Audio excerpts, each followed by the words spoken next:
Good morning, everyone.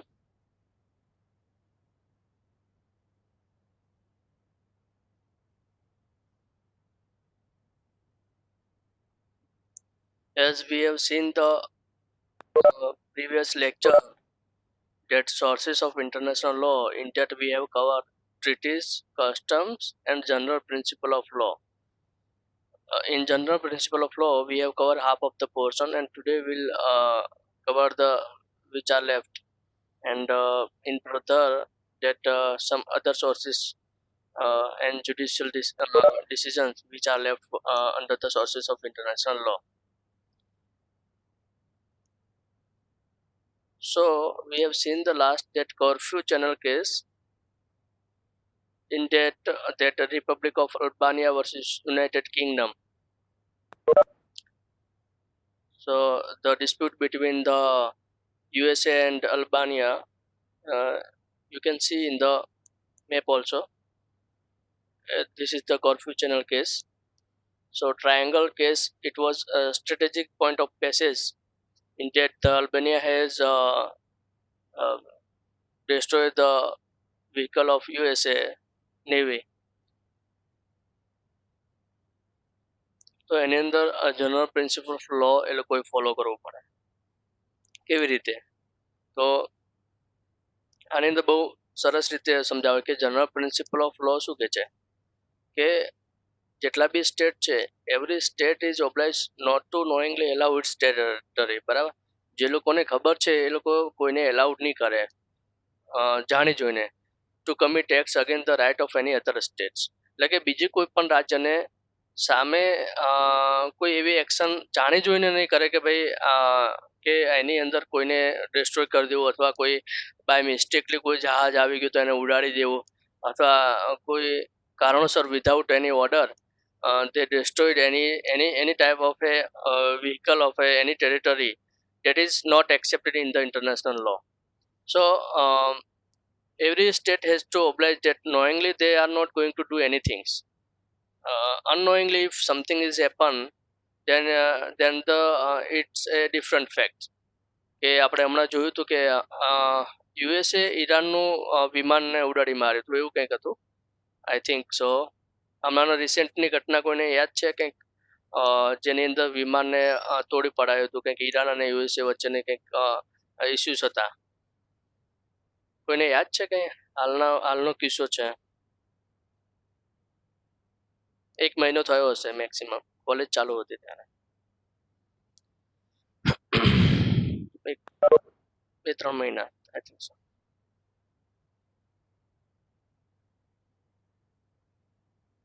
Okay, ચલો. એટલે કે આવી જે ઇન્ટરનેશનલ લો, જે જનરલ પ્રિન્સિપલ ઓફ લો છે, એ આની અંદર આપણને સમજાય. આની અંદર જે કર્ફ્યુ ચેનલ કેસ છે, જે અલ્બેનિયા વર્સિસ યુએસએ નો જે છે, તો એની અંદર Albania was obliged to warn others. શું કીધું અહીંયા? ચોખ્ખું કીધું કે કોઈ પણ કોઈની ટેરિટરીમાં જાય તો એને એક વખત વોર્નિંગ આપવી પડે, અથવા એમને એક નોટિસ આપવી પડે. બરાબર? કે તમે લોકો આવી ગયા છો અમારી ટેરિટરીમાં, અમારા વિસ્તારની અંદર, તો એ તમારે વોર્ન કરીને પછી એમને જો એ લોકો ના જાય પાછા, અથવા એ લોકો ફોર્સફુલી કંઈ કરે, ત્યારે એ લોકો એક્શન લઈ શકે. બરાબર?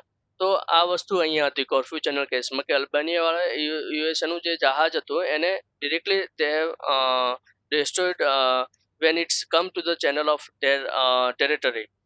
So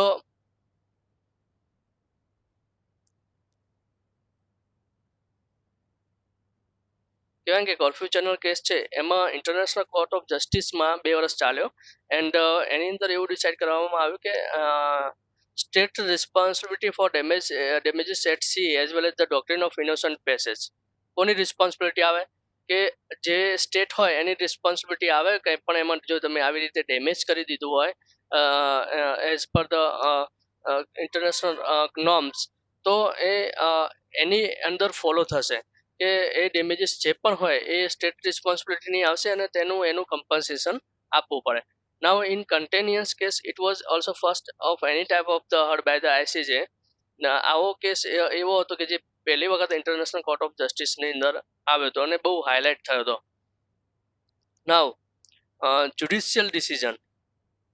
other sources of international law is fourth one is judicial decision. Now in this we have to see that as per the article 38 that judicial decision is recognized as subsidiary means of determination of law.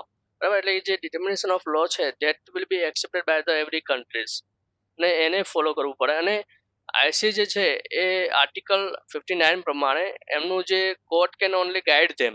શું કરે court એ લોકોને ખાલી guide જ કરી શકે and they does not have any binding value on the court. તો કોઈ પણ કન્ટ્રીને કોઈ બાઇન્ડિંગ વેલ્યુ રહેલી નથી. બરાબર એટલે court is authorize to apply the previous decision of the court which are known as the evidence of international law. જે કોઈ પણ એવી કોઈ પ્રીવિયસ ઘટના બની હોય આમ તો મેઇન રીઝન શું છે કોર્ટ એમને ગાઈડ કરે કે ભાઈ જે છે એ ત્યાં સેટલમેન્ટ કરો, પીસફુલ સેટલમેન્ટ કરો, કોઈ પણ ઇસ્યુ ના થાય. તો અહીંયા જે આઈસીજેનો રોલ છે એ એટલું બધું બાઇન્ડિંગ નથી. એટલે આપણે ઘણી વખત કહેતા હોઈએ કે ભાઈ weakness of international law is that the court is not binding to every decision, everyone, to all the countries. તો આવા કિસ્સાની અંદર એ ખાસ જોવા મળે. પછી doctrine of state decisions is not followed in international law. Now what is doctrine of state decisions? કોઈને ખબર છે આ doctrine? Who can tell?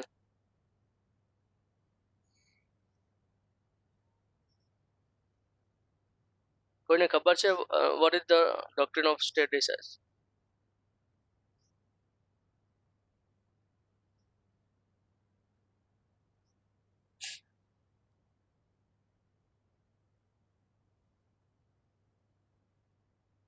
Anyone?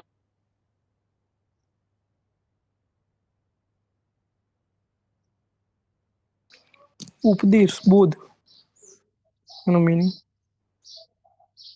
Sorry repeat કરો તો.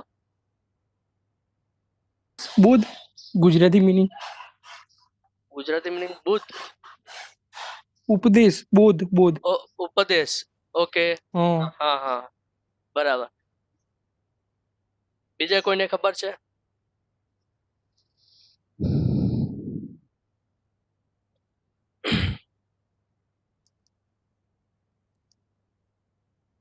જે ફોલો નથી થતો ઇન્ટરનેશનલ લો ની અંદર બેઝિકલી. અને કોર્ટ ઓલ્સો શું કરે છે એમને ગાઈડ જ કરે છે, એમની બાઇન્ડિંગ તો વેલ્યુ છે જ નહીં કોર્ટની. ઉપદેશ મને એક્ઝેક્ટલી આમાં ફિટ થાય એવું મને નથી, પણ આમ થોડાક અંશે એનું ગુજરાતી થતું હશે, મને આઈડિયા નથી કે એક્ઝેક્ટ ગુજરાતી શું થાય છે.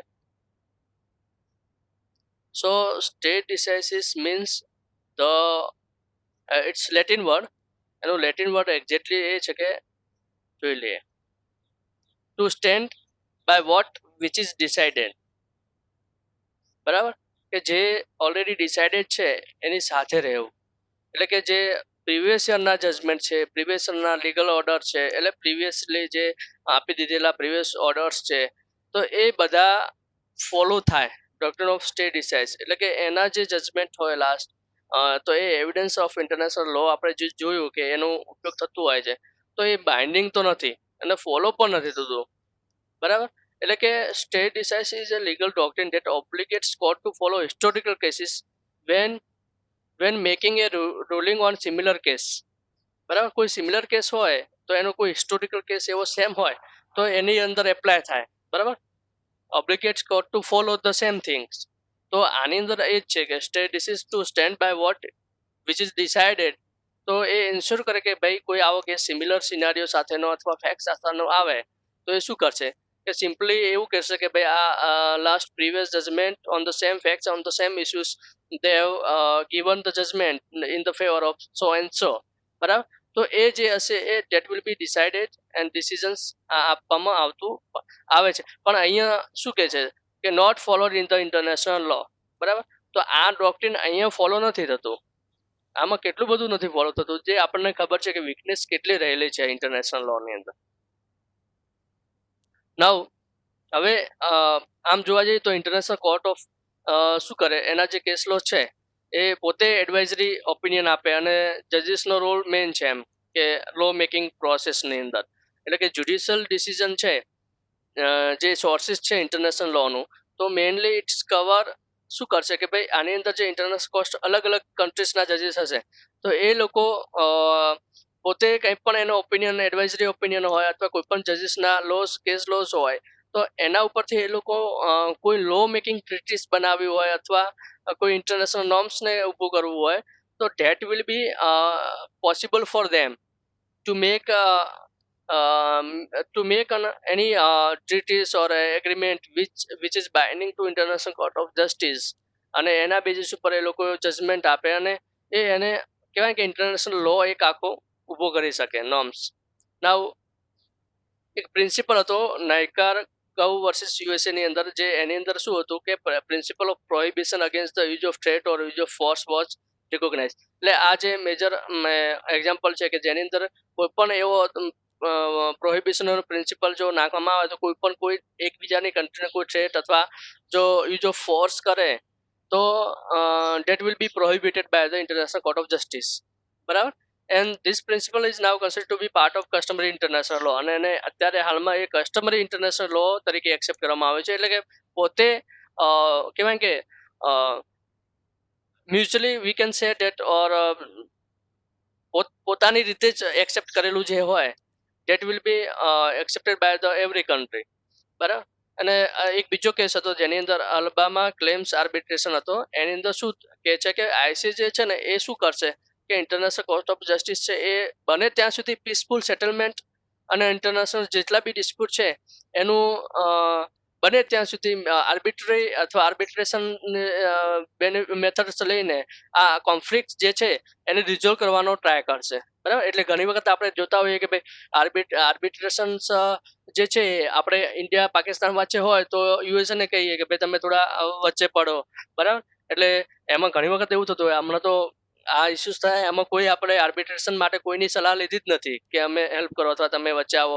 કહેવાય કે પેલું મિડલ વે સોલ્યુશન. બરાબર. મધ્યસ્થી સોલ્યુશન કરે તો એટલે કે આર્બિટ્રેશન આની અંદર અલગ છે કે પીસફુલ સેટલમેન્ટ થવું જોઈએ. બરાબર. આઈસીજેનો મોટો એ જ છે કે બને ત્યાં સુધી ગમે તે ઇસ્યુઝ હોય ઇન્ટરનેશનલ ડિસ્પ્યુટ હોય that will be resolve by the arbitration methods. બરાબર. અને judicial method both the methods accepted થવી જોઈએ અને એની અંદર આ સોલ્યુશન આવવું જોઈએ.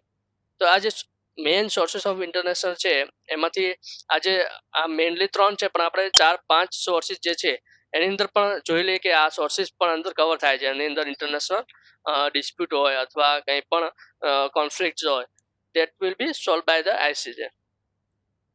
Now, fifth one is writings of the publicist. હવે જે આર્ટિકલ 38 છે એની અંદર એવું કહેવામાં આવ્યું છે કે ભાઈ teaching of the highly qualified writers of international law એ લોકો શું કરશે જેટલા બી પબ્લિસિસ્ટ છે કે જે આંતરરાષ્ટ્રીય કાયદાથી નિષ્ણાત હોય. Who is India's international court judge of international court of justice? કોણ છે હાલમાં ઇન્ડિયાનો છે કોઈને ખબર છે? દલવીર ભંડારી. હા. બરાબર. ભંડારી છે એટલું મને નામ આખું નથી ખબર પણ દલવીર ભંડારી. હા, દલવીર ભંડારી. બરાબર. તો એ છે અત્યારે ખબર ને કે આપણા જે કુલભૂષણ વાળો જે કેસ હતો એ એને ફ્રી ઓફ કોસ્ટમાં લડ્યો ₹1 લઈને આપણને ખબર છે. તો હાલમાં એ ઇન્ટરનેશનલ કોર્ટ ઓફ જસ્ટિસમાં એ હાલમાં જે પેનલ હોય 9 જજીસની એની અંદર એ જજ છે. બરાબર. તો આ જે લોકો છે પબ્લિસિસ્ટ એટલે કે ક્વોલિફાઈડ આ તો એ કહેવાય કે આંતરરાષ્ટ્રીય કાયદાના જે નિષ્ણાતો છે જજીસ એ તો જ્યુડિશિયલ ડિસિઝનમાં આવી ગયું જજીસમાં આવી ગયું પણ જે નિષ્ણાતો છે આંતરરાષ્ટ્રીય કાયદામાં આપણે જે કહેવાય કે રવિશંકર નહીં આપણા ઇન્ટરનેશનલી મેમ્બર્સ કોણ છે હાલ international current international affairs and ministry એની અંદર કોણ છે હાલ? રવિશંકર નહીં શંકર નામ છે એનું. સુબ્રમણ્યમ જયશંકર. હા, સુબ્રમણ્યમ જયશંકર. બરાબર. એટલે કે ઇન્ટરનેશનલ અને અજીત દોબલ છે એ તો નેશનલ સિક્યુરિટી એડવાઇઝર છે તો એની વાત ના આવે પણ જે સુબ્રમણ્યમ જયશંકર છે તો એ બધા ઇન્ટરનેશનલી કંઈ પણ એને હોય તો પહેલા એની માહિતી હોય કે આની અંદર કેવી રીતે ડીલ કરવું વિથ અધર કન્ટ્રીઝ. તો એ લોકો કહેવાય કે આમ તો ક્વોલિફાઈડ રાઇટર્સની અહીંયા વાત થઈ રહી છે કે પબ્લિસિસ્ટ એટલે કે જે આંતરરાષ્ટ્રીય કાયદાના જાણકાર અથવા નિષ્ણાત હોય એ લોકો શું કરશે કે એ લોકો જે પણ લો હશે ઇન્ટરનેશનલ સોર્સિસની અંદર જે ફોલો થતું હશે તો એને કહેવાય કે આખું ઇન્ટરનેશનલ લો સરખી રીતે બનાવશે. Binal mute your mic. એટલે એની અંદર subsidy means of determination of law, બરાબર. એ લોકો આ જેટલા બી આ રાઇટર છે, આ Gentili, Grotius, Vattel are the consider as subsidiary means of determination of law. એટલે કે જે લો હશે એનું લો એક ઘડવાનું એક પ્રોસેસ જે કહી શકાય ઇન્ટરનેશનલ લો ની અંદર સોર્સિસને ધ્યાનમાં રાખીને. તો આ લોકો કામ કરે છે. They are writers are extremely significant in the providing a structure and coherence in the field of international law. શું કરે છે કે આ લોકો છે એ એકદમથી કહેવાય ને કે પરફેક્ટલી રીતે કામ કરીને એમની અંદર ઇન્ટરનેશનલ લો ને કરવાનું કામ સરખી રીતે કરતા હોય છે. પછી text book are use to method of discovering law, બરાબર. એટલે ટેક્સ્ટ બુકની અંદરથી પણ કોઈ પણ એવા લો નીકળતા હોય કે જે ઇન્ટરનેશનલી ફોલો થતા હોય અને બરાબર, અને જે યુઝફુલ થતા હોય કે ઇન્ટરનેશનલ લોયર્સ હોય કે પછી ઇન્ટરનેશનલ કોઈ પણ ડિસ્પ્યુટ્સ હોય તો એવાની અંદર કામ આવે. Now, the provided understanding and explanation of the principle of international law, these are the considered evidentiary sources of law. બરાબર. એટલે આ એક પુરાવા આધારી રૂપે સોર્सेस ઓફ લો ને લઈ શકાય કે ભાઈ જેટલી બી કન્સિડરેશન ઓફ ઇન્ટરનેશનલ લો અને સોર્सेस ઓફ ઇન્ટરનેશનલ લો ની અંદર થતું હોય ફોલો, એટલે એક કહી શકાય કે એવિડન્સરી પુરાવા આધારિત આંતરરાષ્ટ્રીય કાયદો આપણને ધ્યાનમાં આવે. નાવ લાસ્ટ ઇઝ અધર સોર્સિસ.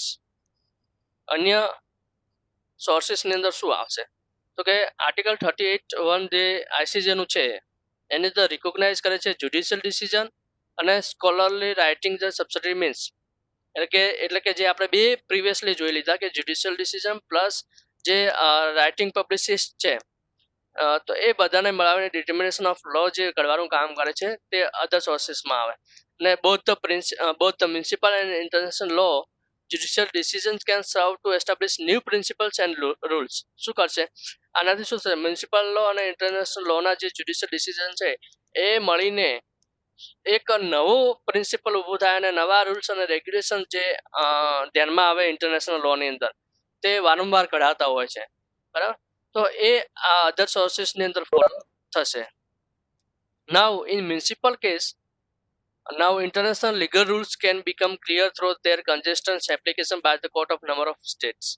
એટલે કે જે ઇન્ટરનેશનલ લીગલ રૂલ્સ છે એ આપણને એકદમથી ક્લિયર થાય કે કેટલી નંબર ઓફ સ્ટેટ્સની અંદર અલગ અલગ કોર્ટ્સ હોય છે અને એમનું જે એપ્લિકેશન છે મ્યુનિસિપલ્સ લોનો અને એનું ઇન્ટરનેશનલ લીગલ રૂલ્સ કેવી રીતે એપ્લાય કરે છે, અથવા ઇન્ટરનેશનલ લોમાં આપણે અમુક વસ્તુઓ જે છે એ આપણે જે તે કન્ટ્રી ફોલો કરતી હોય છે તો એ એમનું મ્યુનિસિપલ લો થઈ જાય, બરાબર. તો એ ખાસ કરીને ડિપેન્ડ્સ રહેલું છે કે એ કેવી રીતે એની એપ્લિકેશન અને એપ્લાય કરે છે. Now a clear method of last law determination however is constituted by the international judicial decision body, જે આપણે ઓલરેડી જોઈ લીધું છે. અને એ ક્યાં આવેલી છે, હેગ નેધરલેન્ડમાં. અને international tribunal of the law C8 Hamburg Germany અને ઇન્ટરનેશનલ આર્બિટ્રલ ટ્રિબ્યુનલ, આ બધી ટ્રિબ્યુનલની કહેવાય કે ઇન્ટરનેશનલ જ્યુડિશિયલ ડિસિઝનની બોડીઝ છે બધી. જે આઈસીજે આવે, યુએન ઇન્ટરનેશનલ ટ્રિબ્યુનલ આવે, પ્લસ ઇન્ટરનેશનલ આર્બિટ્રલ ટ્રિબ્યુનલ, આ બધી કહેવાય કે એક ઇન્ટરનેશનલ લોની અંદર કંઈ પણ ડિસ્પ્યુટ કોમ્પ્લેક્સ હોય તેને ક્લિયર કરવાની મેથડ કરતું હોય તો આ કોર્ટ્સ કરતી રહેલી છે અથવા આ ટ્રિબ્યુનલ્સ કરે છે. અને ઘણી વખત એવું થતું હોય કે યુએન જનરલ એસેમ્બલી છે એના રેઝોલ્યુશન્સ પણ આવતા હોય પણ આ નોટ બાઇન્ડિંગ, બરાબર. અને જે પણ સર્ટેન ઓર્ગેનાઇઝેશન પ્રોસિજર છે એ લોકો અમુક ટાઈમે ફોલો કરતા હોય છે, અમુક કન્ટ્રી ફોલો કરતી હોય છે કે જનરલ એસેમ્બલીની અંદર જે રેઝોલ્યુશન્સ આવ્યું છે તો એ કસ્ટમરી રૂલ્સની અંદર અપ્લાય થાય અને સ્ટેટની અંદર જે પ્રેક્ટિસ કરતા હોય એમાં પણ કામ આવે. અને કહેવાય કે એક demonstrator part of the practice as law કહી શકાય કે એની અંદર જનરલ એસેમ્બલીના જેટલા બી રેઝોલ્યુશન હશે that has been accepted or maybe not accepted by the different countries. તો એવી રીતે આખું અધર સોર્સિસની અંદર અલગ અલગ મુદ્દાની વાત કરવામાં આવે છે, બરાબર. પછી જોવા જઈએ વધારામાં તો કે for this to occur resolution must contain generalizable provision. શું કરશે, જનરલાઇઝેબલ પ્રોવિઝન જોવામાં આવશે અને કન્ટેન હશે એની અંદર, અને attack substantive support from the countries with diverse ideology. એનાથી શું થશે, જનરલ એસેમ્બલીમાં અલગ અલગ રેઝોલ્યુશન્સ પાસ થશે, એમાંથી અલગ અલગ diverse of ideological, cultural and political perspective જોવામાં આવે, અને એનો સપોર્ટ જો કહેવાય કે આપણે ડિપ્લોમેટિક સપોર્ટ કહી શકીએ કે એમનો ડિપ્લોમેટિક રસ્તો કેવી રીતે છે અને અધર કન્ટ્રી જોડે કેવી રીતે જોડાઈને રહેલા છે, બરાબર. તો એના વિશે ખાસ એ પર્સપેક્ટિવથી આની અંદર ઘણું બધું રિઝોલ્યુશન્સ આવે, અને એની અંદર શું શું થયું છે તો કે declaration on the granting of independence colonial countries and peoples in 1960, પછી છે declaration on legal principle governing activity of state in the exploration and use of other spaces, અને declarations of the principle of international law concerning friendly relation and cooperation among the states, બરાબર. આ બધું જે declaration of international law concerning friendly relation cooperation among states plus explorations and use of outer space, આ બધા જે resolutions થયા અને declare થયા, દેટ વિલ બી કહેવાય કે કન્ટ્રીઝની અંદર એકબીજાને સપોર્ટિવ્સ હોય અથવા એકબીજાને આ બધી આઈડિયોલોજી કવર થતું હોય ત્યારે આ બધું એક્સેપ્ટેડ છે. ઘણી વખત યુનિલેટરલ એક્શન લેવામાં આવતી હોય by the state to rise to legal obligation જે હોય એના માટે clear state intend to be bound by the obligation and when its intention is publicly announce. જ્યારે કોઈ એવું સ્ટેન્ડ લેવામાં આવ્યું કે ભાઈ યુનિલેટરલ ટોક હોય અથવા એક્શન લેવાની હોય, એટલે કે ઘણી બધી યુનિલેટરલ એટલે એકથી વધારે, બરાબર. તો એની અંદર ખાસ કરીને કોઈ પબ્લિકલી એનાઉન્સ થાય, ભાઈ કોઈ પણ કંઈક બાઉન્ડિંગ હોય અથવા કોઈ પણ એગ્રીમેન્ટ્સ હોય અથવા કોઈ એમઓયુ હોય, જે પણ વસ્તુ હોય એની અંદર એક્ઝામ્પલ જોઈએ કે France decision to stop atmosphere nuclear testing, બરાબર. શું કીધું છે કે ભાઈ એણે એવું કીધું કે હું ન્યુક્લિયર સ્ટોપ ટેસ્ટિંગ બંધ કરી દઈશ, ટુ સ્ટોપ.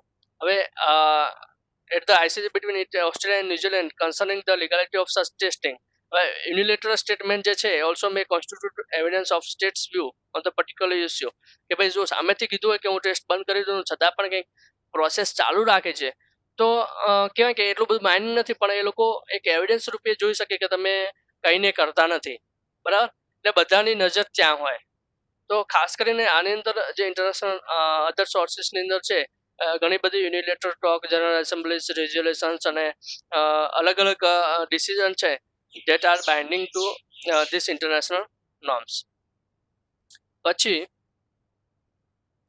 થોડોક ફાસ્ટ જાઉં છું કારણ કે અધર સોર્સિસની અંદર કહેવાય કે ઘણા બધા પોઈન્ટ છે જે અલગ અલગ કન્ટ્રીઝના અલગ અલગ કવર કરેલા છે, જેની અંદર કહેવાય કે એક કેસ છે જેની અંદર instrument or document does not entail or legal obligation, બરાબર. It may influence within the international community. તો આ જે છે instrument or document does not entail a legal obligation, આને માનવામાં આવશે નહીં, અને એની અંદર ઇન્ટરનેશનલ કોમ્યુનિટીને કોઈ influence within the international community હોય ત્યાં સુધી વેલિડ છે, બાકી નહીં. નાઉ હેલસિંકી એકોર્ડ્સ છે which is attempt to reduce tension between the Soviet union and United state during the cold war, બરાબર. એ લોકોએ બને ત્યાં સુધી શાંતિ જવા માટેની વાત કરી. કોલ્ડ વોર જે થતું હતું was expressly not binding but had immense political effects. એ લોકો બાઇન્ડિંગ નહોતા પણ પોલિટિકલી ઇફેક્ટ્સના લીધે, જેમ કે ઇન્ડિયા યુએસએ છે, કોઈ પણ વાત આવે તો કહેવાય કે કોઈ પણ સ્ટેટમેન્ટ આપી દે ગમે તે, કોલ્ડ વોર ચાલતું જ હોય એમ, કદાચ કોઈ ઇન્ડિયાની ફેવરમાં આપી દે, નહીં તો પછી ચાઇના પાકિસ્તાનની ફેવરમાં પણ આપી દે. એટલે આ પોલિટિકલ ઇફેક્ટ જે છે એ બાઇન્ડિંગ નથી, બટ કહેવાય કે એ કોલ્ડ વોર ઊભું કરી શકે. પછી ઘણા બધા સ્લો છે એ બધા કવર થાય કે જે સોર્સિસ ઓફ ઇન્ટરનેશનલ લોની અંદર એન્વાયરમેન્ટલ લો છે, ઇકોનોમિક લો છે, પછી રિકમેન્ડેશન છે, કોઈ ગાઈડલાઇન છે, કોડ ઓફ પ્રેક્ટિસ છે, બરાબર. તો ઘણા બધા છે, એને બધા સોફ્ટ લો કે છે ઇન્ટરનેશનલ ની ભાષામાં. That is an instrument that has no strict legal value but constitute an important statement. એની કોઈ લીગલ વેલ્યુ રહેલી નથી, પણ એ ઇમ્પોર્ટન્ટ છે every constitute, every countries and every citizens. તો આને એક સોફ્ટ લો આપણે ઇન્ટરનેશનલ લોની અંદર એને નોન એજ સોફ્ટ લો કહીએ છીએ, બરાબર. તો આ બધા બહુ ઇમ્પોર્ટન્ટ છે, પણ એનું કોઈ પણ સ્ટ્રિક્ટ લીગલ બાઇન્ડિંગ વેલ્યુ રહેલી નથી. ત્યાં અહીંયા આપણને ધ્યાનમાં આવે કે ક્યાં વીકનેસ છે. બરાબર. હવે આની અંદર કોઈને કંઈ ડાઉટ્સ?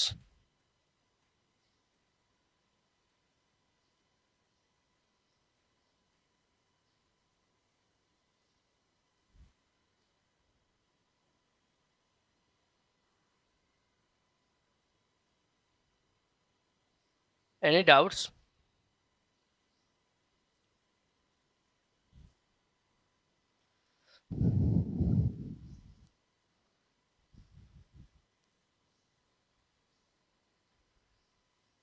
વિશ્વ, તારો એક ક્વેશ્ચન હતો લાસ્ટ ટાઈમ તે પૂછ્યો તો મને, મેં તને આન્સર પણ આપ્યો હતો, પણ શું હતો પાછો રિપીટ કરને. વિશ્વાનો